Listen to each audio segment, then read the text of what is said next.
નમસ્કાર મિત્રો આજના સમાચારમાં સૌપ્રથમ વાત કરીશું ગુજરાતમાંથી ઘેરાતું જળ સંકટ સ્થિતિ ચિંતાજનક જોવા મળી છે। ગુજરાતમાં ગરમી વધી રહી છે અને ડેમોમાં પાણી ઘટી રહ્યું છે।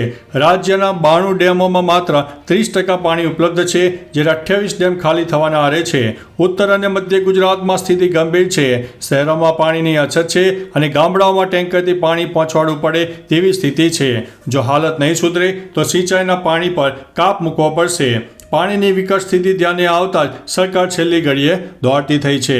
મિત્રો, અન્ય મહત્વના સમાચારની વાત કરીએ તો રોબર્ટ વાડ્રાએ કહ્યું છે કે અમે કોઈનાથી ડરતા નથી। ગુરુગ્રામ જમીન કેસમાં ઈડીની પૂછપરછ પર ઉદ્યોગપતિ રોબર્ટ વાડ્રાએ કહ્યું છે કે અમે કોઈનાથી ડરતા નથી। રાહુલ ગાંધીને સંસદમાં રોકવામાં આવે કે મને બહાર રોકવામાં આવે, અમે લોકો માટે લડતા રહીશું, અમે સત્ય માટે લડતા રહીશું। તમને જણાવી દઈએ કે ઈડીએ સતત બીજા દિવસે વાડ્રાને સમન્સ પાઠવ્યું છે, તો બીજી તરફ નેશનલ હેરાલ્ડ કેસમાં ઈડીએ દાખલ કરેલી ચાર્જશીટમાં રાહુલ અને સોનિયા ગાંધીના પણ નામ છે। મિત્રો, અન્ય મહત્વના સમાચારની વાત કરીએ તો મુર્શિદાબાદ પીડિતો માટે ભાજપની મોટી જાહેરાત। પશ્ચિમ બંગાળમાં તકલીફ થઈ હતી, જેમાં પીડિતો માટે ભાજપે શહીદ દિવસ ઉજવવાની જાહેરાત કરી। પશ્ચિમ બંગાળમાં વિપક્ષના નેતા શુભેન્દુ અધિકારીએ જણાવ્યું હતું કે ભાજપના કાર્યકરો પીડિતો માટે કાળી પટ્ટી પહેરીને વિરોધ કરશે। ઉલ્લેખનીય છે કે વકફ એક્ટના વિરોધમાં થયેલી તકલીફના કારણે 3 લોકોના મોત થયા હતા અને ઘણા લોકો ઘાયલ થયા હતા। અત્યારે તે વિસ્તારમાં પોલીસ દળો તૈનાત કરવામાં આવ્યા છે। મિત્રો, અન્ય મહત્વના સમાચારની વાત કરીએ તો ગરમીનો હાહાકાર, તાપમાન 44 ડિગ્રી પર જશે। ગુજરાતમાં ગરમી ફરીથી ભૂકા બોલાવશે। હવામાન વિભાગે 15 થી 17 એપ્રિલ સુધી હીટ વેવની આગાહી કરી છે। અમદાવાદ અને રાજકોટમાં તાપમાન 44 ડિગ્રી સુધી જવાની સંભાવના છે। કચ્છ, સાબરકાંઠા, બનાસકાંઠા અને રાજકોટ માટે યલો એલર્ટ જારી કર્યો છે। રાજ્યભરમાં તાપમાનમાં 2 થી 3 ડિગ્રીનો વધારો થવાની સંભાવના છે। બહાર નીકળવું ખતરારૂપ સમાન છે। બહાર નીકળો તો મિત્રો થોડા સાચવજો। મિત્રો, અન્ય મહત્વના સમાચારની વાત કરીએ તો ઈડી સામે કોંગ્રેસનો વિરોધ, અનેક કાર્યકરોની અટકાયત। કોંગ્રેસના નેશનલ હેરાલ્ડ અખબાર સાથે જોડાયેલા મની લોન્ડરિંગ કેસમાં ઈડીએ ચાર્જશીટ દાખલ કરી છે। આના વિરોધમાં કોંગ્રેસના કાર્યકરોએ દિલ્હી સ્થિત કોંગ્રેસ કાર્યાલય ખાતે કેન્દ્ર સરકાર વિરુદ્ધ વિરોધ પ્રદર્શન કર્યું હતું। કાર્યકરોની ભીડને ધ્યાનમાં રાખીને પોલીસ બંદોબસ્ત ગોઠવી દેવામાં આવ્યો હતો। વિરોધ કરી રહેલા કોંગ્રેસ કાર્યકરોને પોલીસે પાર્ટી ઓફિસની બહાર અટકાયતમાં લીધા હતા। મિત્રો, અન્ય મહત્વના સમાચારની વાત કરીએ તો રાહુલ ગાંધીએ કહ્યું છે કે અમે ફક્ત રેસના ઘોડા જ ઉતારીશું।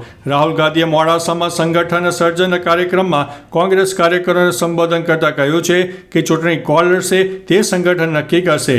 આપણે રેસ અને લગ્નના ઘોડાઓને અલગ કરીશું, ફક્ત રેસના ઘોડાને જ રેસમાં ઉતારીશું। ઉમેદવાર હવે ઉપરથી નહીં આવે। રાહુલે વધુમાં કહ્યું છે કે કાર્યકરો જ સાચી શક્તિ છે। ટિકિટ વિતરણમાં સ્થાનિક લોકોનો સમાવેશ થતો નથી, પરંતુ અમે નક્કી કર્યું છે કે કોંગ્રેસ તેમાં પરિવર્તન લાવશે। મિત્રો, અન્ય મહત્વના સમાચારની વાત કરીએ તો અમિત શાહને કંટ્રોલમાં રાખો મોદીજી। પશ્ચિમ બંગાળના મુખ્યમંત્રી મમતા બેનર્જીએ બુધવારે કોલકાતામાં ઇમામોમાં સંમેલનને સંબોધિત કર્યું। આ દરમિયાન તેમણે મુર્શિદાબાદમાં થયેલી તકલીફના કારણે ભાજપને જવાબદાર ઠેરવ્યું અને કહ્યું કે આ તકલીફ સંપૂર્ણપણે આયોજનબદ્ધ હતી। મમતા બેનર્જીએ કહ્યું છે કે મોદીજીને વિનંતી કરું છું કે તેઓ અમિત શાહને કંટ્રોલમાં રાખે। અમિત શાહ અમારી વિરુદ્ધ એજન્સીઓનો ઉપયોગ કરી રહ્યા છે, જ્યારે મોદી વડાપ્રધાન નહીં હોય ત્યારે શું થશે?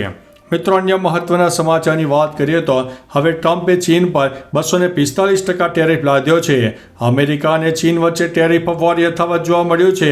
હવે માહિતી સામે આવી છે કે ટ્રમ્પે ચીન ઉપર 245% ટેરિફ લાદ્યો છે। ચીને 11 એપ્રિલ અમેરિકન માલ ઉપર 125% ટેરિફ લાદ્યો હતો, જેના જવાબમાં ટ્રમ્પે નવો ટેરિફ લાદ્યો છે। મિત્રો, અન્ય મહત્વના સમાચારની વાત કરીએ તો આ ધાર્મિક બાબતોમાં દખલગીરી છે। વકફ મામલે સુનાવણી દરમિયાન કપિલ સિબ્બલે કહ્યું છે કે આ ધાર્મિક બાબતોમાં દખલગીરી છે। આ કાયદો ધાર્મિક બાબતોનું સંચાલન કરવાનો અધિકાર આપે છે। આ દરમિયાન તેમણે નવા કાયદાની ખામીઓ પર તરફ ધ્યાન દોર્યું છે। તે સમયે CJIએ અરજદારોને પૂછ્યું કે તમારી મુખ્ય દલીલ શું છે।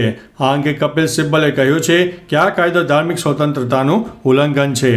મિત્રો, અન્ય મહત્વના સમાચારની વાત કરીએ તો બોબી દેઓલે ખરીદી છે નવી લક્ઝરી કાર। અભિનેતાએ ચાહકોને એક સરસ સમાચાર આપ્યા છે. હવે અભિનેતાએ luxury car range rover SUV ખરીદી છે. તેમની લક્ઝરી કારની તસવીરો સોશિયલ મીડિયા પર વાયરલ થઈ રહી છે. આ લક્ઝરી કારની કિંમત 2.95 કરોડ રૂપિયા છે. બોબીએ નવી કાર સાથે ઘણા ફોટા પડાવ્યા હતા. આ દરમિયાન તે કાળા રંગની ટી-શર્ટ અને કાર્ગો પહેરેલો જોવા મળ્યો. આખા લુકમાં બોબી એકદમ કૂલ લાગી રહ્યો હતો. તેણે કાળી ટોપી અને ચશ્મા પણ પહેર્યા હતા. મિત્રો, અન્ય મહત્વના સમાચારની વાત કરીએ તો વકફ પર સુનાવણી મામલે સુપ્રીમ કોર્ટે શું કહ્યું? સુપ્રીમ કોર્ટમાં વકફ એક્ટ પરની અરજીઓની સુનાવણી દરમિયાન કપિલ સિબ્બલે કહ્યું કે આ સંપૂર્ણ સરકારી ટેક ઓવર છે. મિલકત સરકારી છે કે નહીં તે કલેક્ટર નક્કી કરશે. આ અંગે સોલિસિટર જનરલ તુષાર મહેતાએ કહ્યું છે કે કલેક્ટરના નિર્ણયને કોર્ટમાં પડકારવાની જોગવાઈ છે. લાખો સૂચનો સાંભળવામાં આવ્યા અને સંસદીય પ્રક્રિયાનું પાલન કરવામાં આવ્યું. આ દરમિયાન CJIએ કહ્યું છે કે દિલ્હી હાઈકોર્ટને વકફ મિલકત પણ કહેવામાં આવે છે.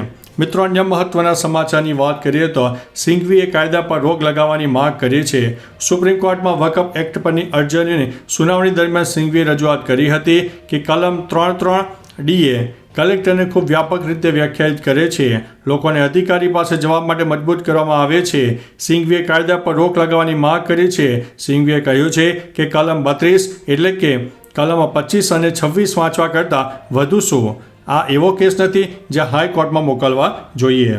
મિત્રો, અન્ય મહત્વના સમાચારની વાત કરીએ તો ગુજરાત માટે રાહુલનો માસ્ટર પ્લાન. લોકસભામાં વિપક્ષના નેતા અને કોંગ્રેસના સાંસદ રાહુલ ગાંધીએ કહ્યું છે કે જિલ્લા અધ્યક્ષ એવી વ્યક્તિ નહીં હોય જે સમાધાન કરે. તે તમારી સાથે મળીને જિલ્લાનું સંચાલન કરશે. તે જિલ્લાના નિર્ણયો લેશે. કોઈ પણ ઉમેદવારને ઉપરથી આદેશ નહીં મળે. અમે સંગઠન અને ચૂંટણી લડનારાઓ વચ્ચે સીધો સંબંધ ઈચ્છીએ છીએ. આજકાલ શું થાય છે કે કોંગ્રેસ સંગઠન કોઈને ચૂંટણી જીતવામાં મદદ કરે છે. તો ચાલો મિત્રો, ફરીથી દેશ અને દુનિયાના સુપરફાસ્ટ સમાચાર લઈને મળતા રહીશું. ત્યાં સુધી અમને રજા આપશો. નમસ્તે.